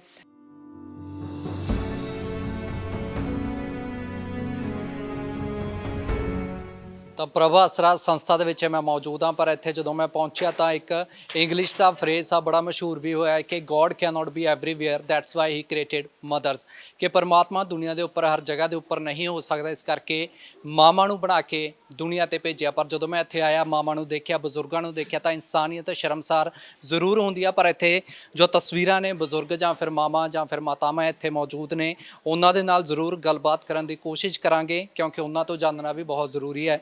ਮਾਤਾ ਜੀ ਸਤਿ ਸ਼੍ਰੀ ਅਕਾਲ। ਸਤਿ ਸ਼੍ਰੀ ਅਕਾਲ ਜੀ। ਠੀਕ ਹੋ? ਹਾਂਜੀ ਦਿਲ ਲੱਗਿਆ ਹੋਇਆ ਇੱਥੇ? ਹਾਂਜੀ। ਕਿੰਨਾ ਸਮਾਂ ਹੋ ਗਿਆ ਤੁਹਾਨੂੰ? ਮੈਨੂੰ ਜੀ ਚੌਥਾ ਸਾਲ ਲੱਗ ਗਿਆ ਜੀ। ਇਹਨਾਂ ਨੇ ਕਿੱਥੋਂ ਦੇ ਰਹਿਣ ਵਾਲੇ? ਮੈਂ ਕੰਦੋਲਾ ਪਿੰਡ ਚਮਕੌਰ ਸਾਹਿਬ, ਚਮਕੌਰ ਸਾਹਿਬ ਦੇ ਰਹਿਣੇ ਵਾਲੀ। ਤੇ ਇੱਥੇ ਕੋਈ ਦਿੱਕਤ ਤਾਂ ਨਹੀਂ ਆ ਰਹੀ? ਨਹੀਂ ਜੀ, ਇਹ ਬੈਠੇ ਮੈਡਮ ਜੀ ਇਹ ਬਥੇਰਾ ਕਰਦੇ ਆ ਜੀ, ਸਾਡਾ ਬਹੁਤ ਕਰਦੇ, ਵੀਰ ਜੀ ਬਥੇਰਾ ਕਰਦੇ ਆ ਜੀ, ਉਹ ਨਹੀਂ ਕਿਸੇ, ਠੀਕ ਠਾਕ ਆ ਅਸੀਂ। ਦਿਲ ਲੱਗਿਆ ਹੋਇਆ ਤੁਹਾਡਾ? ਹਾਂਜੀ ਲੱਗਿਆ ਵਾ। ਇੱਥੇ ਹੀ ਰਹਿਣਾ? ਹਾਂਜੀ ਮੈਂ ਤਾਂ ਇੱਥੇ ਹੀ ਰਹੂੰਗੀ। ਬਾਹਰ ਜਾਣ ਦਾ ਦਿਲ ਤਾਂ ਨਹੀਂ ਕਰਦਾ? ਨਹੀਂ ਜੀ, ਮੈਂ ਕਿੱਥੇ ਜਾਣਾ ਹੈ, ਹੁਣ ਸਿਆਣੀ ਉਮਰ ਹੈ। ਕੋਈ ਬਾਹਰ ਹੈ ਆਪਣਾ ਤੁਹਾਡਾ? ਵਿਆਹ ਕੁੜੀ ਹੈ ਜੀ ਅਮਰੀਕਾ 'ਚ। ਬਸ ਪਹਿਲਾਂ ਤਾਂ ਅਸੀਂ ਪੰਜਗੂਲੇ ਰਹਿਣ ਤੇ, ਫਿਰ ਕੁੜੀ ਮੈਨੂੰ ਛੱਡ ਗਈ, ਫਿਰ ਮੈਂ ਇੱਥੇ ਆ ਗਈ ਨਾ ਕੋਲ। ਉਸ ਤੋਂ ਬਾਅਦ ਉਹਨਾਂ ਨੇ ਕਦੇ ਗੱਲਬਾਤ ਕੀਤੀ ਨਹੀਂ ਫੋਨ ਤੇ ਜਾਂ? ਕੋਈ ਨਹੀਂ ਕਰੀ ਜੀ। ਮੈਂ ਕਾਫੀ ਸਾਲ ਹੋ ਗਏ ਗੱਲ ਹੋਈ। ਹਾਂਜੀ 3 ਸਾਲ 4 ਸਾਲ ਹੋ ਗਏ ਮੈਨੂੰ ਇੱਥੇ ਆਈ ਨੂੰ, ਚੌਥਾ ਸਾਲ ਲੱਗਿਆ ਬਾਈ। ਤੇ ਉਹ ਅਮਰੀਕਾ ਤੋਂ ਵਾਪਸ ਆਏ ਨੇ ਕਦੇ? ਪਤਾ ਕੁਛ? ਪਤਾ ਨਹੀਂ ਜੀ, ਮੈਨੂੰ ਤਾਂ ਪਤਾ ਨਹੀਂ ਲੱਗਦਾ, ਮੈਂ ਤਾਂ ਇੱਥੇ ਅੰਦਰ ਹੀ ਰਹਿੰਦੀ ਹਾਂ। ਹਾਂਜੀ ਕਾਕਾ ਮੇਰਾ ਗਨਮੈਨ ਲੱਗਿਆ ਹੋਇਆ ਲੁਧਿਆਣਾ ਜ਼ਿਲ੍ਹੇ 'ਚ, ਉਹ ਉੱਥੇ ਰਹਿੰਦਾ, ਆਪਣੀ ਸਾਲੀ ਦੇ ਘਰ ਰਹਿੰਦਾ। ਤੁਹਾਡਾ ਬੇਟਾ ਵੀ ਤੁਹਾਨੂੰ ਮਿਲਣ ਨਹੀਂ ਆਇਆ? ਬੇਟਾ ਜਦ ਮੈਂ ਪਹਿਲਾਂ ਬਿਮਾਰ ਸੀ, ਘਰ ਕਾਰਸ਼ ਸੀ ਮੇਰੇ, ਜਦ ਮਿਲਣ ਆਇਆ ਤਾਂ ਉਹਨੂੰ ਪਤਾ ਨਹੀਂ ਥਾ ਵੀ ਜਾਣਾ ਮੰਮੀ ਨੇ, ਮੈਂ ਤਾਂ ਬਿਨਾਂ ਪੁੱਛੇ 3 ਵੀਲਰ ਕਰਕੇ ਆ ਗਈ, ਕਿਸੇ ਨੂੰ ਨਹੀਂ ਦੱਸਿਆ। ਮੈਂ ਪੰਚਾਇਤ ਦਾ ਪਰਚਾ ਬਣਾ ਕੇ ਬਸ ਇੱਥੇ ਆ ਗਈ ਜੀ। ਉਸ ਤੋਂ ਬਾਅਦ ਜਦੋਂ ਬਿਨਾਂ ਦੱਸੇ ਇੱਥੇ ਆਏ ਹੋ, ਪਰਿਵਾਰਕ ਮੈਂਬਰਾਂ ਦੇ ਵਿੱਚੋਂ ਬੇਟਾ ਜਾਂ ਫਿਰ? ਇਹ ਆਏ ਤੇ ਪਿੰਡ ਦੇ ਆਏ ਤੇ ਜੀ, ਵਾਲਮੀਕੀਆਂ ਦੇ ਬੱਚੇ ਆਏ ਤੇ 2। ਹਾਂਜੀ ਉਹ ਮਿਲ ਕੇ ਗਏ ਤੇ ਮੈਨੂੰ। ਨਾ ਜੀ ਉਹਨਾਂ ਨੇ ਇਹ ਨਹੀਂ ਕਿਹਾ ਮਾਤਾ ਵੀ ਤੂੰ ਘਰੇ ਆ, ਇੱਥੇ ਕਿਉਂ ਰਹਿ ਰਹੀ? ਨਹੀਂ ਜੀ, ਉਹਨਾਂ ਨੇ ਕਿਹਾ, ਉਹ ਤਾਂ ਵਿਚਾਰੇ ਬਥੇਰਾ ਕਰਦੇ ਤੇ, ਕਹਿੰਦੇ ਚਾਚੀ ਤੁਹਾਡਾ ਤਾਂ ਸਾਡੇ ਨਾਲ ਬਹੁਤ ਪਿਆਰ ਤਾ। ਹਾਂਜੀ ਕਹਿੰਦੇ ਤੁਹਾਨੂੰ ਪਤਾ ਨਹੀਂ ਕਾਹਤੇ ਉਹਨਾਂ ਨੇ ਇੱਕ ਨੂੰ ਛੱਡਤਾ। ਹਾਂਜੀ ਠੀਕ ਹੋ ਹੁਣ? ਹਾਂਜੀ ਮੈਂ ਠੀਕ ਹਾਂ ਜੀ, ਠੀਕ ਹਾਂ। ਦਵਾਈ ਬੂਟੀ ਮਿਲਦੀ ਹੈ, ਸਾਰਾ ਕੁਝ ਮਿਲਦਾ। ਖਾਣਾ ਪੀਣਾ ਬਾਕੀ? ਹਾਂਜੀ ਐਨ ਵਧੀਆ ਮਿਲਦਾ ਜੀ, ਐਨ ਵਧੀਆ ਮਿਲਦਾ ਖਾਣਾ, ਕੋਈ ਰੁਕਾਵਟ ਨਹੀਂ ਖਾਣੇ ਵਿੱਚ। ਸਤਿ ਸ਼੍ਰੀ ਅਕਾਲ ਮਾਤਾ ਜੀ। ਸਤਿ ਸ੍ਰੀ ਅਕਾਲ। ਕੀ ਨਾਮ ਹੈ ਜੀ? ਮੇਰਾ ਨਾਮ ਸੁਖਵਿੰਦਰ ਮੋਨੂ। ਕਿੰਨਾ ਟਾਈਮ ਹੋ ਗਿਆ ਤੁਹਾਨੂੰ? ਮੈਨੂੰ 16 17 18 ਸਾਲ ਹੋ ਗਏ 18 ਸਾਲਾਂ ਤੋਂ ਇੱਥੇ ਰਹਿ ਰਹੇ ਹੋ? ਜੀ। ਹਾਂਜੀ ਕਿੱਥੋਂ ਦੇ ਰਹਿਣ ਵਾਲੇ ਹੋ? ਮੇਰਾ ਵਸਨੀਕ ਘਰ ਹੈਗਾ ਅੰਮ੍ਰਿਤਸਰ ਪੱਟੀ ਪਿੰਡ। ਵੈਸੇ ਮੈਂ 11 ਫੇਸ ਰਹਿੰਦੀ ਸੀ ਆਪਣੇ ਹਸਬੈਂਡ ਨਾਲ, ਸੈਪਰੇਟ ਘਰ ਵੀ ਹੈਗਾ ਸੀ। ਤੇ ਉੱਥੋਂ ਆਉਂਦੇ ਤਰਨ ਮੈਂ ਦਾਖਲ ਸੀ, ਤੇ ਉੱਥੇ ਮੇਰੇ ਇੱਕ ਭੂਆ ਦੀ ਲੜਕੀ ਰਹਿੰਦੀ, ਇੱਕ ਚਾਚਾ ਜੀ ਦੀ ਲੜਕੀ ਰਹਿੰਦੀ। ਉੱਥੋਂ ਗੁਰਦੁਆਰੇ 'ਚ ਮੈਂ ਐਡਮਿਟ ਸੀਗੀ, ਤੇ ਉਹ ਕਹਿੰਦੇ ਸੀ ਸੇਵਾ ਕਰ ਲੈ। ਸੇਵਾ ਵੀ ਨਾ ਕੀਤੀ, ਉਹ ਕਹਿੰਦੇ ਆ ਜੀ ਜਦੋਂ ਜੀ ਕਰੇਗਾ। ਤੇ ਉੱਥੋਂ ਜੋ ਹਾਫ ਬੱਸ ਤੇ ਟੂਰੀ, ਉੱਥੇ ਨਾ ਮੈਂ ਸੌਂ ਗਈ ਬੋਰਡ ਦੇ ਪੇੜ ਥੱਲੇ। ਤਾਂ ਕੋਈ ਕਹਿੰਦਾ ਹੋਟਲ ਤੋਂ ਬਾਅਦ ਰੋਟੀ ਖਾ ਲਾ। ਮੈਂ ਰੋਟੀ ਮੈਂ ਤਾਂ ਖਾਵਾਂ, ਪਰ ਮੇਰੀ ਦੱਸੋ ਵੀ ਇੱਥੇ ਬੱਸ ਖੜੀ ਹੈ, ਕਹਿੰਦੇ ਅੱਜ ਦਾ ਦਿਨ ਸਟ੍ਰਾਈਕ ਆ, ਕੱਲ੍ਹ ਨੂੰ ਚੱਲਣਗੇ ਬੱਸ। ਮੇਰੇ ਮਨ 'ਚ ਪਤਾ ਨਹੀਂ ਕੀ ਆਇਆ ਵੀ ਮੈਂ ਉੱਠਾਂ ਤੇ ਵੀ ਰੋਟੀ ਨਾ ਇਸ ਵੇਲੇ ਗੇੜੇ ਚੜ੍ਹ ਕੇ ਮੈਂ ਹੱਥ ਵੀ ਨਾ ਲਾਇਆ ਝੜਨ। ਮੈਂ ਕੋਈ ਜਿਹਦਾ ਹੋਊਗਾ ਉਹ ਕਹੂਗਾ ਪਰ ਮੇਰਾ ਝੜ, ਫਿਰ ਮੈਂ ਸੌਂ ਗਈ। ਫਿਰ ਮੈਂ ਉੱਠਣ ਲੱਗੀ, ਫਿਰ ਪਤਾ ਨਹੀਂ ਕੀ ਕਰਨ ਲੱਗੀ, ਟਰੱਕ ਉੱਪਰੋਂ ਹੀ ਲੰਘ ਗਿਆ। ਤੇ ਫਿਰ ਉਸ ਹਾਦਸੇ 'ਤੇ ਮੈਂ ਇੱਥੇ ਆ ਗਈ। 32 ਸੈਕਟਰ ਗਏ ਲੈ ਕੇ ਮੈਨੂੰ ਮੇਰੇ ਬ੍ਰਦਰ, ਤੇ ਜਦੋਂ ਫਿਰ ਬਸ ਸਦਾ ਲਈ ਇੱਥੇ ਮੇਰੀ ਮੰਮੀ ਛੱਡ ਗਏ। ਉਸ ਤੋਂ ਬਾਅਦ ਕਦੇ ਵਾਪਸ ਆਏ ਨਹੀਂ ਮਿਲਣ ਜਾਂ ਗੱਲ ਕਰਨ? ਮੇਰੇ ਬ੍ਰਦਰ ਆਏ, ਭਰਜਾਈ ਆਈ, ਭੈਣ ਜੀਜਾ ਆਏ। ਉਹ ਕਹਿੰਦੇ ਇੱਥੇ ਰਹਿ ਲੈ, ਇਹ ਜਗ੍ਹਾ ਵਧੀਆ ਹੈ, ਨਾਲੇ ਤੇਰੇ ਇਹ ਭਾਬੀਆਂ ਨਾਲ ਜੀ ਲੱਗਾ ਰਹੂਗਾ, ਨਾਲੇ ਇੱਥੇ ਵਧੀਆ ਵਧੀਆ ਡਾਕਟਰ ਹੋਣਗੇ, ਵਧੀਆ ਵਧੀਆ ਕੈਮਰੇ 'ਚ ਫੋਟੋ ਆਉਂਦੀਆਂ ਨੇ ਨਾਲ। ਤੇ ਉਹਨਾਂ ਨੂੰ ਇਹ ਨਹੀਂ ਕਿਹਾ ਵੀ ਮੈਨੂੰ ਘਰੇ ਲੈ ਕੇ ਜਾਓ, ਮੇਰਾ ਇਲਾਜ ਕਰਵਾ ਕੇ ਮੈਨੂੰ ਘਰੇ ਲੈ ਕੇ ਜਾਓ? ਘਰ ਨਹੀਂ ਤੁਸੀਂ ਪੁੱਛਿਆ ਵੀ ਘਰੇ ਕਿਉਂ ਨਹੀਂ ਲੈ ਕੇ ਜਾ ਰਹੇ? ਇਹ ਨਹੀਂ ਮੈਂ ਪੁੱਛਿਆ, ਉਹ ਕਾਰਨ ਇਹਨਾਂ ਵਿੱਚ ਦੱਸਿਆ ਉਹਨਾਂ ਨੇ ਵੀ ਕਿਉਂ ਛੱਡ ਕੇ ਜਾ ਰਹੇ, ਕਿਉਂਕਿ ਉਹਨਾਂ ਦੀ ਆਪਣੀਆਂ ਗ੍ਰਸਤੀਆਂ ਵੀ ਨੇ ਦੀਦੀਆਂ ਦੀ, ਤੇ ਭੈਣਾਂ ਭਰਜਾਈਆਂ ਨੇ ਵੀ ਆਪਣੇ ਬੱਚੇ ਵਿਆਹਣੇ, ਤੇ ਉਹਨਾਂ ਨੇ ਆਪਣੇ ਮੇਰੇ ਅਲੱਗ ਕੁੜੀਆਂ ਬਣਾ ਲਈਆਂ ਸੀ। ਮੈਂ ਕਹਿੰਦੀ ਸੀ 12 ਕੋਠੀਆਂ ਹੋਣਗੀਆਂ ਦੋਨਾਂ ਵੀਰਾਂ ਦੀਆਂ, ਤੇ 12 ਹੀ ਬਣਾਈਆਂ। ਤੇ ਛੋਟਾ ਵੀਰ ਪਤਾ ਨਹੀਂ ਬੜੈਲ ਚਲਾ ਗਿਆ, ਤੇ ਵੱਡਾ ਵੀਰ ਤਾਂ ਮੁੰਡੀ ਖੈੜ ਹੈ, ਤੇ ਛੋਟੀ ਦੀਦੀ ਰਹਿੰਦੀ ਦਿੱਲੀ, ਤੇ ਵੱਡੀ ਦੀਦੀ ਰਹਿੰਦੀ ਚੰਡੀਗੜ੍ਹ। ਖਰੜ ਤਾਂ ਬਹੁਤ ਨੇੜੇ ਆ, ਇੱਥੋਂ ਆਉਂਦੇ ਨਹੀਂ ਕਦੇ ਮਿਲਣ? ਨਾ ਆਂਦੇ ਨਹੀਂ ਹੈ। ਦਿੱਲੀ ਵਾਲੀ ਚੰਡੀਗੜ੍ਹ ਵਾਲੀ ਦੀਦੀ ਇੱਕ ਵਾਰੀ ਜ਼ਰੂਰ ਆਈ ਹੈ ਸਨ 11 'ਚ।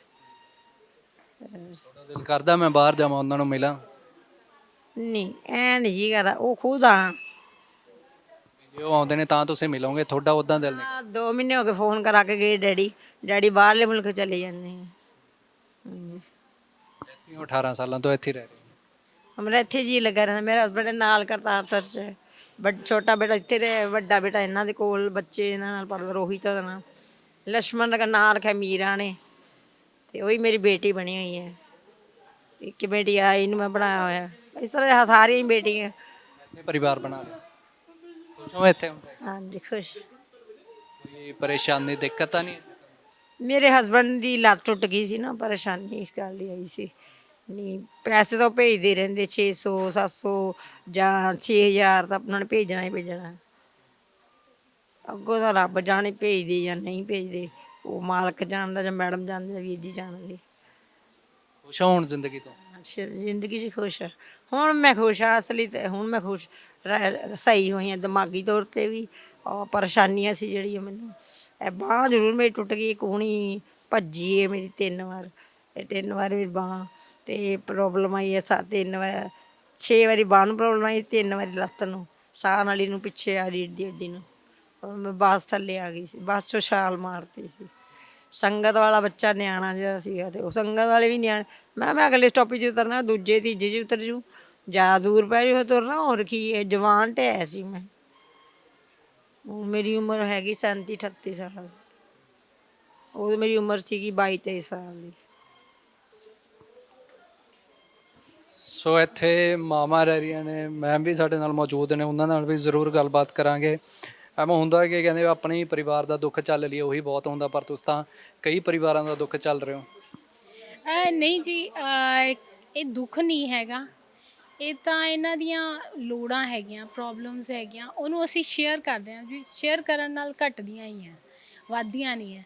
ਤੇ ਸਾਡੀ ਇਹੀ ਕੋਸ਼ਿਸ਼ ਹੈ ਕਿ ਵੀ ਜਿਵੇਂ ਆਪਾਂ ਨੂੰ ਵੀ ਕੋਈ ਪ੍ਰੋਬਲਮ ਆ ਜਾਏ, ਸਾਡੀ ਕੋਈ ਦਿੱਕਤ ਹੋਵੇ, ਲੱਤ ਟੁੱਟ ਜਾਏ, ਬਾਂਹ ਟੁੱਟ ਜਾਏ, ਆਪਾਂ ਨੂੰ ਕਿੰਨੀ ਪੇਨ ਹੁੰਦੀ ਹੈ ਨਾ।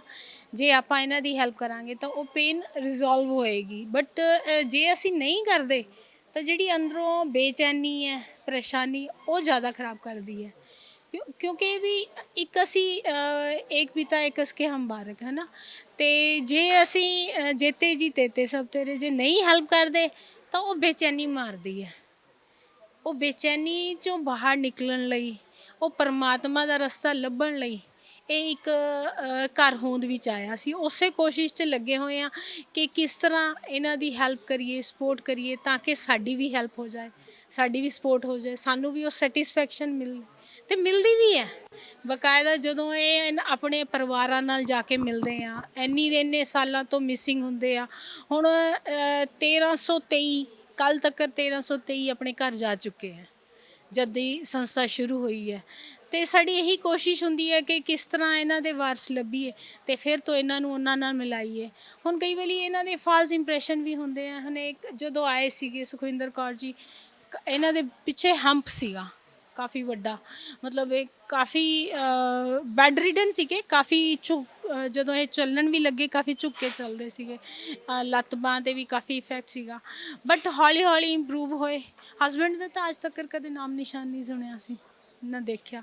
ਬ੍ਰਦਰ 16 ਸਾਲਾਂ 'ਚ ਇੱਕ ਵਾਰੀ ਆਇਆ, ਅਤੇ ਉਸ ਤੋਂ ਮੁੜ ਕੇ ਦੁਬਾਰਾ ਉਹ ਕਦੇ ਨਹੀਂ ਆਏ। ਬਟ ਚਲੋ ਸਾਨੂੰ ਚੰਗਾ ਲੱਗਦਾ ਹੈ ਕਿ ਹੁਣ ਹੌਲੀ ਹੌਲੀ ਇਹਨਾਂ ਨੇ ਆਪਣੇ ਮਨ ਨੂੰ ਸਮਝਾ ਲਿਆ। ਪਰ ਕਦੇ ਕਿਸੇ ਵੇਲੇ ਹੁਣ ਹਜੇ ਵੀ ਬਹੁਤ ਹੈਗੇ ਆ ਜਿਹੜੇ ਕਿ ਘਰ ਲਈ ਬੇਚੈਨ ਹੈ, ਬਟ ਘਰ ਦੇ ਅਸੈਪਟ ਨਹੀਂ ਕਰਦੇ।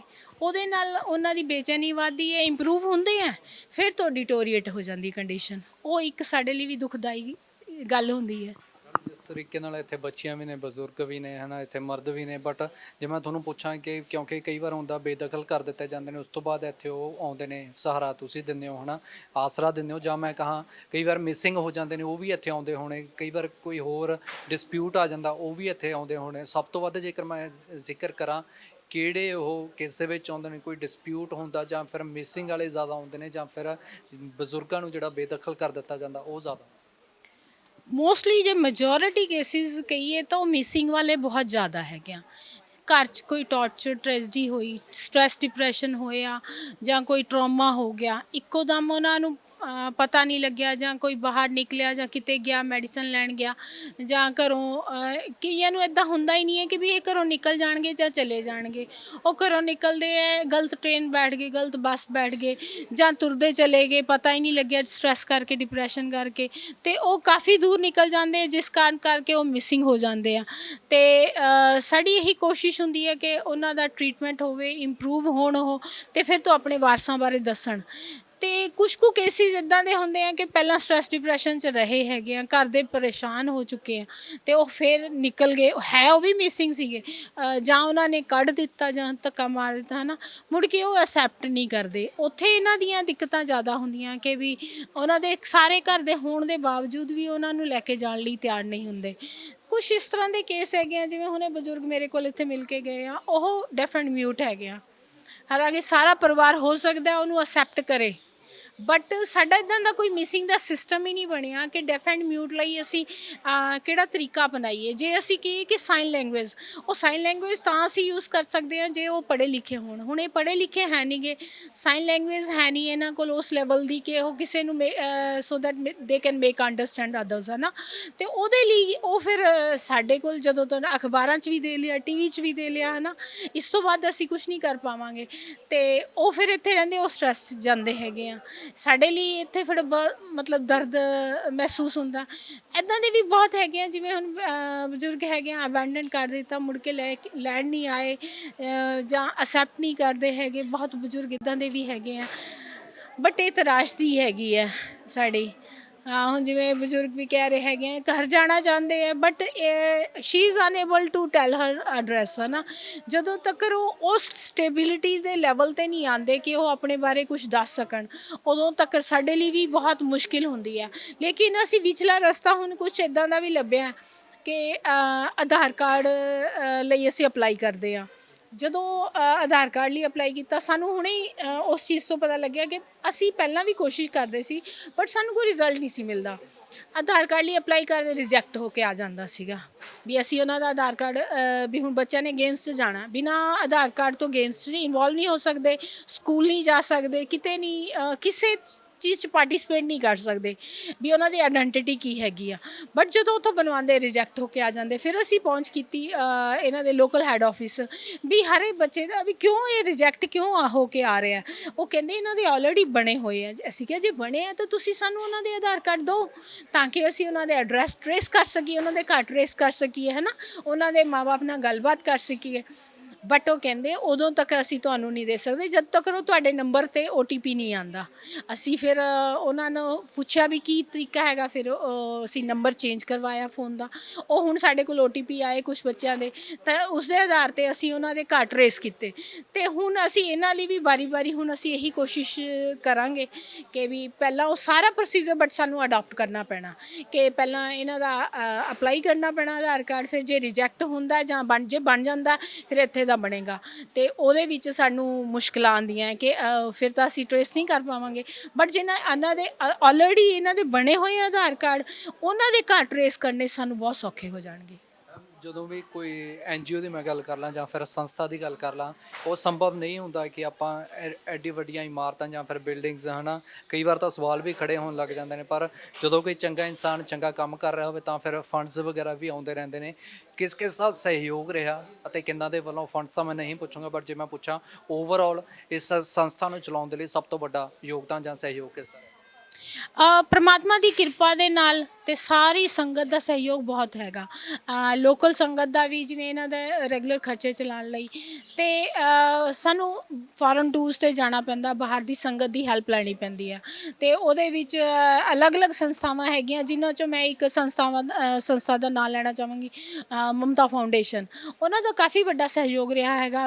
ਉਹਨਾਂ ਨੇ ਸਾਡੇ ਬੱਚੀਆਂ ਵਾਸਤੇ, ਛੋਟੀਆਂ ਬੱਚੀਆਂ ਤੇ ਜਿਹੜੇ ਛੋਟੇ ਬੱਚੇ ਇਨਫੈਂਟਸ ਹੈਗੇ ਆ ਜਾਂ ਬਹੁਤ ਛੋਟੇ ਹੈਗੇ ਕਿਡਸ ਹੈਗੇ ਆ, ਉਹਨਾਂ ਵਾਸਤੇ ਇੱਕ ਅਲੱਗ ਮਮਤਾ ਦੀ ਫੁਲਵਾੜੀ ਬਣਾ ਕੇ ਦਿੱਤਾ ਹੈਗਾ। ਤੇ ਜਿਹਦੇ ਵਿੱਚ ਉਹਨਾਂ ਨੂੰ ਅਲੱਗ-ਅਲੱਗ ਫੈਸਿਲਿਟੀਜ਼ ਅਵੇਲੇਬਲ ਹੈਗੀਆਂ। ਉਹਨਾਂ ਦਾ ਅਕੈਡਮਿਕ ਲਈ ਅਲੱਗ ਵਿੰਗ ਹੈਗਾ, ਉਹਨਾਂ ਦਾ ਪਲੇਵੇ ਸੈਕਸ਼ਨ ਲਈ ਜਿਵੇਂ ਤੁਸੀਂ ਦੇਖਿਆ ਹਾਲ ਹੈਗਾ ਅਵੇਲੇਬਲ, ਤੇ ਹੋਰ ਜਿਵੇਂ ਐਂਟਰਟੇਨਮੈਂਟ ਦਾ ਅਲੱਗ ਹਾਲ ਹੈਗਾ। ਤੇ ਇਸ ਦੇ ਨਾਲ ਉਹਨਾਂ ਦੇ separate rooms with attached washrooms ਹੈਗੇ ਆ। ਤੇ ਈਵਨ ਜਿਵੇਂ ਹੁਣ ਕਾਫੀ ਕੇਸਿਸ ਸਵੀਅਰ ਰਿਟਾਰਡੇਸ਼ਨ ਦੇ ਕੇਸਿਸ ਹੈਗੇ ਆ, ਉਹਨਾਂ ਨੂੰ ਨਾਰਮਲ ਬੱਚਿਆਂ ਤੋਂ ਅਲੱਗ ਰੱਖਣ ਦੀ ਲੋੜ ਹੁੰਦੀ ਹੈ। ਤੇ ਉਹਨਾਂ ਵਾਸਤੇ ਇੱਕ ਡੋਰਮੈਟਰੀਜ਼ ਬਣਾਈਆਂ ਹੋਈਆਂ, ਜਿਹਦੇ ਨਾਲ ਨਰਸਿੰਗ ਸਟੇਸ਼ਨਸ ਹੈਗੇ ਆ। ਤੇ ਉਹਦੇ ਨਾਲ ਇਹ ਸੌਖਾ ਹੋ ਜਾਂਦਾ ਹੈ ਕਿ ਇੱਕ ਜਗ੍ਹਾ ਕੇਅਰ ਟੇਕਰ ਜਾਂ ਨਰਸਿੰਗ ਸਟੇਸ਼ਨ 'ਤੇ ਬੈਠ ਕੇ ਉਹਨਾਂ ਦੀ ਪ੍ਰੋਪਰ ਰਾਤ ਨੂੰ ਵੀ ਕੇਅਰ ਕਰ ਸਕਦੇ ਆ। ਦਿਨ 'ਚ ਤਾਂ ਉਹ ਜਿਵੇਂ ਬਾਹਰ ਆ ਕੇ ਐਂਟਰਟੇਨਮੈਂਟ ਕਰਨੀ ਹੈਗੀ ਜਾਂ ਅਲੱਗ-ਅਲੱਗ ਐਕਟੀਵਿਟੀਜ਼ ਕਰਨੀਆਂ, ਉਹਦੇ ਵਿੱਚ ਇਨਵੋਲਵ ਹੋ ਹੀ ਜਾਂਦੇ ਹੈਗੇ ਆ। ਤੇ ਉਹਨਾਂ ਦਾ ਤਕਰੀਬਨ 2 ਕਰੋੜ ਤੋਂ ਉੱਪਰ ਸਾਡੇ ਸਹਿਯੋਗ ਰਿਹਾ ਹੈਗਾ, ਸਰੀ ਦੇ ਆਸ-ਪਾਸ ਦੀ ਇਲਾਕੇ ਦੀ ਸੰਗਤ ਦਾ, ਮਮਤਾ ਫਾਊਂਡੇਸ਼ਨ ਦਾ, ਤੇ ਹੋਰ ਵੀ ਹਰਜੀਤ ਸਿੰਘ ਰਾਏ ਹੈਗੇ ਆ, ਉਹਨਾਂ ਦੇ ਨਾਲ ਕਾਫੀ ਹੈਲਪ ਕੀਤੀ ਹੈਗੀ ਆ। ਤੇ ਰੈਗੂਲਰ ਹੈਲਪ ਆ ਵੀ ਰਹੀ ਹੈਗੀ ਹੈ। ਸੋ ਇੱਥੇ ਇੱਕ ਹੋਰ ਬੱਚੀ ਵੀ ਨੇ, ਉਹਨਾਂ ਦੇ ਨਾਲ ਗੱਲਬਾਤ ਵੀ ਕਰਾਂਗੇ, ਕਿਉਂਕਿ ਇਹ ਵੀ ਸੁਣਨ ਨੂੰ ਮਿਲਿਆ ਕਿ ਬਹੁਤ ਸੋਹਣਾ ਉਹ ਗਾਉਂਦੇ ਨੇ। ਉਹਨਾਂ ਤੋਂ ਜਿਹੜਾ ਗਾਣਾ ਵੀ ਜ਼ਰੂਰ ਸੁਣਾਂਗੇ। ਕੀ ਨਾਮ ਆ ਤੁਹਾਡਾ? ਹਰਮਨਪ੍ਰੀਤ ਕੌਰ। ਗਾਉਂਦੇ ਹੋ ਤੁਸੀਂ? ਹਾਂਜੀ, ਮੈਂ ਇੱਥੇ ਆ ਕੇ ਗਾਉਣ ਲੱਗੇ ਜਾਂ ਇੱਥੇ ਕੀ ਗਾ ਲੱਗੇ? ਇੱਥੇ ਆ ਕੇ ਗਾਉਣ ਲੱਗੇ? ਸੁਣਾਓ ਕੁਝ। ਨਿੱਕੇ ਨਿੱਕੇ ਖਾਬ ਮੇਰੀ ਬੇਬੇ ਜੀ ਦੇ ਬਾਬਾ ਜੀ ਪੂਰੇ ਕਰ ਦਿਓ, ਖਾਬਾਂ ਵਿੱਚ ਮੰਗਦੀ ਏ ਤੇਰੀਆਂ ਆਜ਼ਾਦੀਆਂ, ਮੈਂ ਮੰਗਾ ਗਾਵਾਂ ਕੋਲ ਉਹਦੀਆਂ ਏ ਵਾਦੀਆਂ, ਕਿਸੇ ਦੀ ਮਕਾਨ ਉੱਤੇ ਡੋਲਾ ਜੇ ਮੈਂ ਕਦੇ, ਤੁਸੀਂ ਲੜ ਫੜ ਲਿਓ ਨਿੱਕੇ ਨਿੱਕੇ ਖਾਬ ਮੇਰੀ ਬੇਬੇ ਜੀ ਦੇ ਬਾਬਾ ਜੀ ਪੂਰੇ ਕਰ ਦਿਓ। थैंक ਕਦੋਂ ਤੋਂ ਗਾਉਣੇ ਹੋ? यू। मुझे 4-5 साल हो गए गाने गाने, ਜਿਹੜਾ ਕੋਈ ਫੰਕਸ਼ਨ ਆਉਂਦਾ ਉਹ ਪਾਰਟਿਸਿਪੇਟ ਕਰਦੇ। ਹਰ ਇੱਕ ਫੰਕਸ਼ਨ 'ਚ ਪਾਰਟਿਸਿਪੇਟ ਕਰਦੇ ਹੋ, ਗਾਣਾ ਸੁਣਾਉਂਦੇ ਹੋ? हाँ जी, ਕਿੱਥੋਂ ਹੋ ਵੈਸੇ? ਕਿੱਥੋਂ ਦੇ? लुधियाने सर। ਲੁਧਿਆਣਾ ਤੋਂ। हाँ जी, ਕਿੰਨਾ ਟਾਈਮ ਹੋ ਗਿਆ? मुझे 6 साल हो गए रहते हैं। ਫ੍ਰੀ ਟਾਈਮ 'ਚ ਹੁੰਦਾ, ਜਿਵੇਂ ਬੱਚਿਆਂ ਨੂੰ ਕਈਆਂ ਨੂੰ ਖੇਡਣ ਦਾ ਸ਼ੌਂਕ ਹੁੰਦਾ, ਫਿਰ ਤੁਸੀਂ ਗਾਣੇ ਸੁਣਦੇ ਹੁੰਦੇ ਹੋ? हाँ जी, ਸੁਣਦੇ ਰਹਿੰਦੇ ਹੋ ਅਕਸਰ ਇੱਥੇ ਗਾਣੇ? हाँ जी, ਇੱਥੇ ਮਿਊਜ਼ਿਕ ਸੁਣਦੇ ਨੇ, ਥੋੜਾ ਜਿਹਾ ਡਾਂਸ ਕਰ ਲੈਂਦੇ ਆ। ਕਦੇ ਸੋਚਿਆ ਨਹੀਂ, ਜਿਵੇਂ ਅੱਜ ਕੱਲ ਸਿੰਗਰ ਬੜੇ ਨੇ, ਵੀ ਮੈਂ ਵੀ ਸਿੰਗਰ ਬਣਾ? ਨਹੀਂ ਨਹੀਂ ਸੋਚਿਆ? ਨਹੀਂ ਕਿਉਂ ਸਿੰਗਰ ਨਹੀਂ ਬਣਨਾ? ਨਹੀਂ ਸਰ, ਬਸ ਇੱਥੇ ਹੀ ਗਾਉਣਾ? ਸਰ ਇੱਥੇ ਰਹਿ ਕੇ ਖੁਸ਼ ਹਾਂ ਪਰ ਘਰ ਜਾਣਾ ਚਾਹੁੰਦੇ ਆ। ਇੱਥੇ ਰਹਿ ਕੇ ਖੁਸ਼ ਹੋ ਪਰ ਘਰ ਜਾਣਾ ਚਾਹੁੰਦੇ ਹੋ? ਇੱਥੇ ਸੇਵਾ ਕਰਦੇ ਸਰ।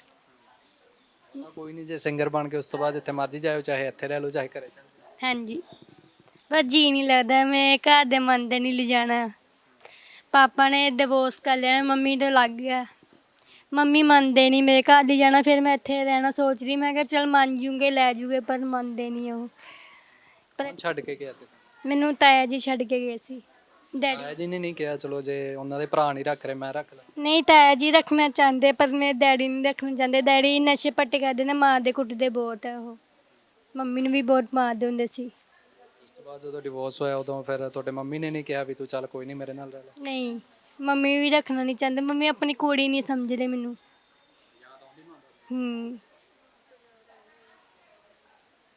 ਪਰ ਰਹਿਣਾ ਤਾਂ ਚਾਹੁੰਦੇ ਪਰ ਜੀ ਨਹੀਂ ਲੱਗਦਾ, ਪਰ ਫੇਰ ਵੀ ਰਹਿ ਰਿਹਾ ਸੀ। ਇਹ ਤੇ ਬਾਬਾ ਜੀ ਦੇ ਭਰੋਸਾ ਸਾਨੂੰ ਘਰ ਪਹੁੰਚਾਉਣ, ਅਰਦਾਸ ਕਰਦੇ ਹਾਂ। ਤੁਸੀਂ ਸੋਚਿਆ ਨਹੀਂ ਚਲੋ ਹੁਣ ਇੰਨਾ ਸੋਹਣਾ ਗਾਉਣੇ ਹੋ ਵੀ ਮੈਂ ਸਿੰਗਰ ਬਣਾ? ਜਦੋਂ ਸਿੰਗਰ ਬਣੋਗੇ ਉਦੋਂ ਵੀ ਤਾਂ ਉਹ ਦੇਖਣਗੇ ਤੁਹਾਨੂੰ। ਮੈਂ ਤਾਂ ਮੰਮੀ ਪਾਪਾ ਦਾ ਸੁਪਨਾ ਪੂਰਾ ਕਰਕੇ ਫੇਰ ਹੀ ਸੋਚਿਆ ਕੁਝ ਬਣ ਕੇ ਆਪਣੀ ਲਾਈਫ ਬਣਾ ਕੇ ਫੇਰ ਜਾਊਂਗੀ। ਸਿੰਗਰ ਬਣੋ ਨਾ, ਉਹ ਵੀ ਇੱਕ ਵੱਡਾ ਕੰਮ ਆ। ਸਿੰਗਰ ਬਣੋਗੇ ਜੇ, ਨਾਲੇ ਤੁਹਾਨੂੰ ਦੇਖਣਗੇ ਕੱਲ ਨੂੰ।